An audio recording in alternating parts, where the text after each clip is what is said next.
अब ये क्वेश्चन क्या कह रहा है, a particle moves in X Y plane under the action of a force F such that the component of its linear momentum P at any time T are this and this. P X जो है आपको दिया है 2 cos t।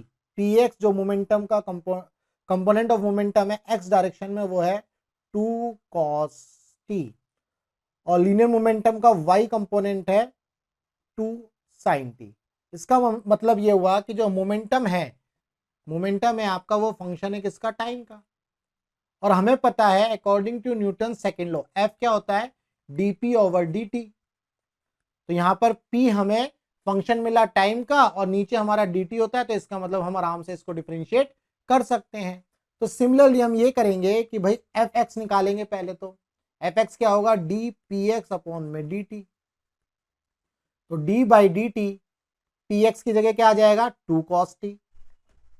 2 cos t। अब इसको differentiate करेंगे, cos का जो डिफरेंशिएशन होता है वो कितना होता है, 2 बाहर आ गया, कांस्टेंट है, तो cos का डिफरेंशिएशन होता है माइनस साइन टी। क्लियर है, तो minus 2 sine T is the differentiation, और ये हमें मिल गया फोर्स इन एक्स डायरेक्शन। अब हम निकालेंगे फोर्स इन वाई डायरेक्शन, तो इसको भी इसी तरह से डिफरेंशिएट करेंगे, D P Y over D T.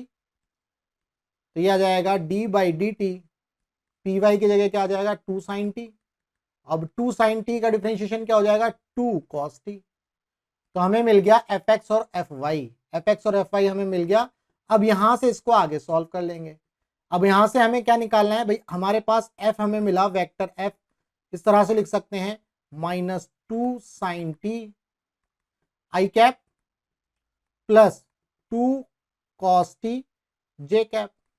ऐसे ही यहां पर हम मोमेंटम को भी लिख सकते हैं, लीनियर मोमेंटम हमारा है 2 cos T I cap plus 2 sin T J cap. अब हम यहां से कैसे निकालेंगे, अब यहां से अब हमें पता है भाई, अगर मान लो vector A dot vector B निकालते हैं तो हमारा क्या होता है, ए बी कॉस थीटा। तो हम इस थीटा को निकाल लेते हैं। बिल्कुल ऐसे ही इस क्वेश्चन में हमें ये बोला गया है, the angle between F and P at T time. तो हमें एंगल फोर्स और मोमेंटम के बीच में निकालना है, तो हमें कॉस थीटा निकालना है। तो बेसिकली हम क्या निकाल लेते हैं, इन दोनों का डॉट प्रोडक्ट निकाल लेते हैं। इन दोनों का क्या निकाल लेते हैं हम, डॉट प्रोडक्ट निकाल लेते हैं। तो इन दोनों का डॉट प्रोडक्ट निकाल लेते हैं भाई, एफ डॉट पी। पहले एफ डॉट पी निकाल लेते हैं।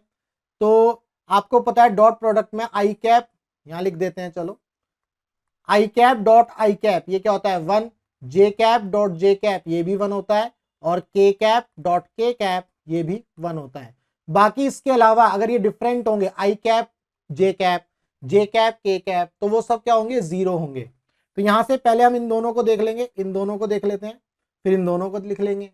यहां से क्या हो जाएगा, -4 sine T cos T, -4 sine T cos T, और आई कैप आपका 1 हो गया। अब इन दोनों को लिख लेंगे हम, तो ये कितना हो जाएगा, +4 साइन टी कॉस टी, ये आ गया। और आपका जे कैप 1 होता है, आई कैप 1 होता है। यहां से इन दोनों को 1 लिख लेंगे, इन दोनों का डॉट प्रोडक्ट 1 निकाल लेंगे। तो देखो ये दोनों क्वांटिटी क्या आ गई, सेम। तो इसका मतलब ये दोनों कैंसिल आउट हो गई। तो आपको एफ डॉट पी क्या मिला, 0। अब ये बताओ, इससे अगर कंपेयर करो तो कॉस थीटा कितना होना चाहिए, कॉस थीटा कितना होना चाहिए, कॉस थीटा आपका 0 आ रहा है, इसका मतलब थीटा कितना होना चाहिए, 90 डिग्री। थीटा कितना होना चाहिए, 90 डिग्री। तो इसका मतलब फोर्स और लीनियर मोमेंटम दोनों कैसे हैं, परपेंडिकुलर हैं। तो आपका फर्स्ट ऑप्शन जो है करेक्ट है। उम्मीद करता हूं आपको ये कॉन्सेप्ट समझ में आया। सिंपल क्वेश्चन था, फोर्स और लीनियर मोमेंटम के बीच में एंगल बताना था। हमें लीनियर मोमेंटम एक्स और वाई के कंपोनेंट्स में दिया है, ऐसे ही हमने फोर्स को निकाल लिया एक्स और वाई कंपोनेंट में। फिर हमें ये पता होता है कि भाई दो वेक्टर का जो डॉट प्रोडक्ट होता है वो ए डॉट बी होता है, और वो किसके इक्वल होता है, ए बी कॉस थीटा के। तो हमने क्या किया, इन दोनों वेक्टर का डॉट प्रोडक्ट निकाल लिया। हमने जब डॉट प्रोडक्ट निकाला तो हमें पता चला ये तो 0 आ गया। भाई जब 0 आ गया तो इसका मतलब कॉस थीटा हमारा 0 के इक्वल हो गया, दैट मीन्स थीटा हमारा 90 डिग्री हो गया। क्लियर है। तो उम्मीद करता हूं कॉन्सेप्ट क्लियर हुआ होगा। अगर कॉन्सेप्ट क्लियर हुआ तो वीडियो को लाइक करना और ज्यादा से ज्यादा शेयर करना। चैनल को सब्सक्राइब करना मत भूलिएगा। फिजिक्स बाय विजय एकेडमी। मिलेंगे नेक्स्ट क्वेश्चन में।